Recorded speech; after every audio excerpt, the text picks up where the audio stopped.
you show me God. See, this is what Prabhupada is talking about here. So Okay. now please use the word often in a sentence having the meaning frequently.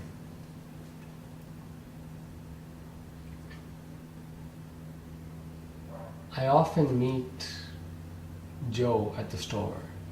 Okay, another one? I often go for walks in the evening with Babaji. Good. Now read the sentence again, please. Often, That wasn't your word then. It was back in the previous sentence. but I didn't even say that previous sentence just now. That's all right. It's still there in your memory. See, what's happening here is that he's actually going unconscious and he's unable to read the next word properly because of the misunderstood word.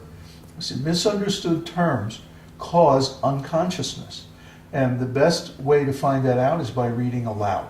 But you can also understand that if you have the symptoms of misunderstood terms, for example, feeling dizzy, tired, spinny, weird, or maybe you have some somatic in your body and you feel uncomfortable, you have to shift your position or swallow or blink excessively, or you have a strange feeling that all of a sudden you want to put down your study and leave the room.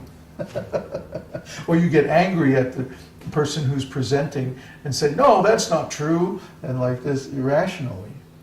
These are all symptoms of misunderstood terms. Now, go back in the previous sentence and look for your misunderstood. For some reason, I want to say sometimes instead of someone. Often, sometimes, like that.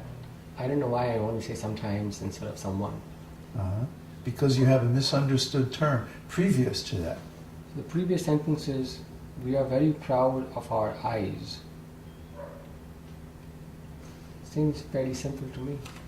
We are very proud of our eyes. Okay. So what's your misunderstood term? And maybe it's before that. The previous sentence is, lastly, our senses are imperfect.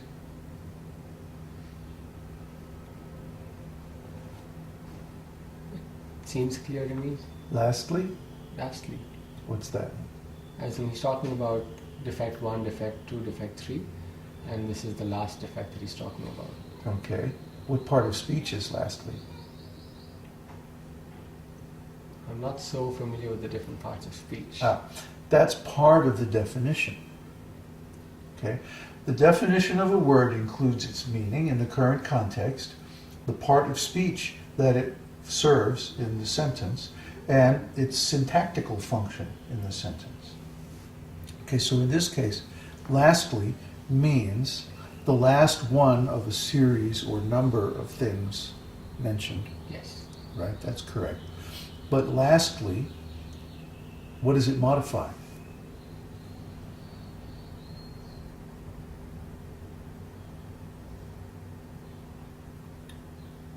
It's modifying like this serial number thing. like No, you said. no, let's see, you don't understand. That lastly is an adverb modifying is.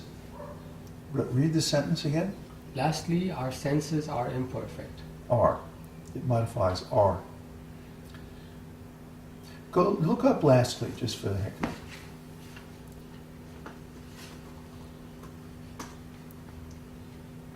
A lot of people have misunderstandings on English grammar and syntax. And because of that, they misunderstand not the word itself, but the function of the word in the sentence. This is a case of that. Oh boy, there's a lot of meanings for last. Okay, there's last. Last and Last. not. Can you find lastly? Yeah, lastly is given this one meaning, Ah, which means it's an adverb. In conclusion, in the last place, finally. okay. So lastly is an adverb. Then what does it modify? A verb. Exactly. So in this sentence, what does lastly modify? Are. Okay. Are is the verb. Uh-huh. Now read the sentence again. Lastly, our senses are imperfect. Okay, use lastly in a sentence in that Same Makes context, sense. same sense. I would have to have something before it, right? Mm-hmm. So I would say, when you want to cook a vegetable dish, first of all you need to wash your vegetables. Secondly, you need to chop them up, and lastly, you need to put them in a pot and make them hot. Good. Another one?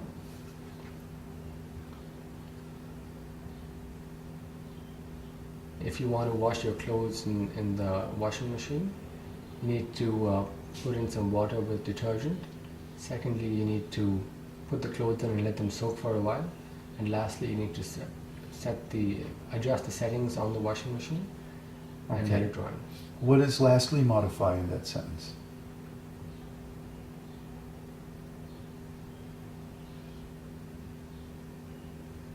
Lastly, you need to adjust. To adjust. How can it modify to adjust? Because to adjust is an infinitive phrase. Adjust. No, because adjust is part of that infinitive phrase which is being used as a noun. What's the only active verb in the sentence? Need. Yes, need. The way you said that, you weren't too sure about it.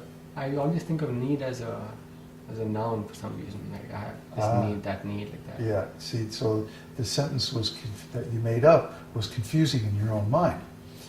So when you say, lastly, you need to do something. Lastly has to modify need. See, because the sentence says, you are the subject, need is the verb, and to do something or other is the object. So the infinitive phrase to do or to wash or whatever it was in that sentence is actually acting as a noun. The object of the verb need. What do you need? Well, what do you need? You need to do this and that and the other thing. So lastly can only modify need because that's the only active verb.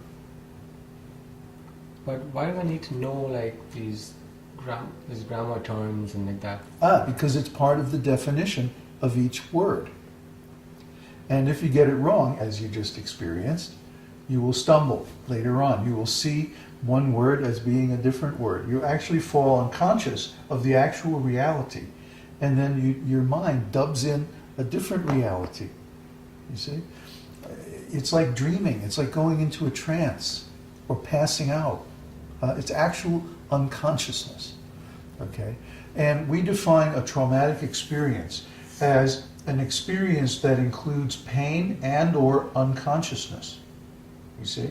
So because you're experiencing actually a mild trauma with every misunderstood term, this generates emotional charge. Just like a person that experiences a terrible suffering in war or something like that, later on they'll get PTSD. What's that?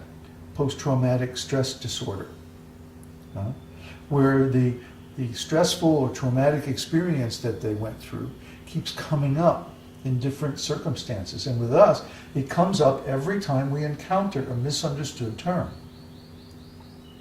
And then we start to experience the different somatic symptoms, like a discomfort, like itching in the body, and then we have to move, and then, or our eyes blink, or they get dry, or start to water, or for some reason we have to interrupt our studies and go out, flee the location, you see, because we have come to identify this feeling of misunderstood terms with previous traumatic experiences that we had earlier in our lives. And in the case of someone who is just habitually like a nervous person and has some kind of, speech disorder or like that, in that case, the reason for the stumbling and so on and so forth is not necessarily misunderstood term. No, it's always misunderstood terms. Misunderstood terms are at the root of most mental illnesses. Try to understand.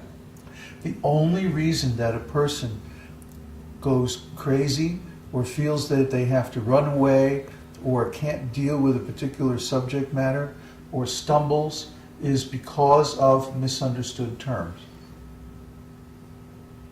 Okay? The emotional charge built up in these terms can be debilitating. And this is why most people can't confront the idea of looking up their misunderstood words, because it brings up all this emotional pain from the past.